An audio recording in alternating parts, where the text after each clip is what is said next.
La carenza di termovalorizzatori e discariche che caratterizza l'Italia lungo tutto il territorio nazionale sta diventando sempre più preoccupante, come testimonia il caos rifiuti in alcune aree del paese.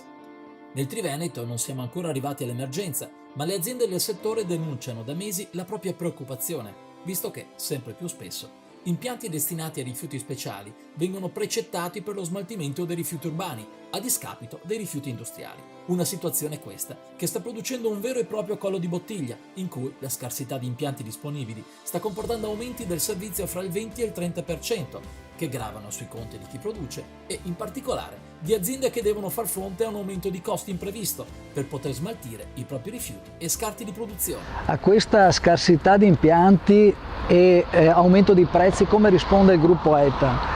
Risponde con una distribuzione capillare, quindi un'ottimizzazione logistica grazie ai 5 impianti che dispone, e risponde con un contenimento di prezzi dato appunto da minore costi di trasporto e minore anche costi di gestione dei rifiuti stessi.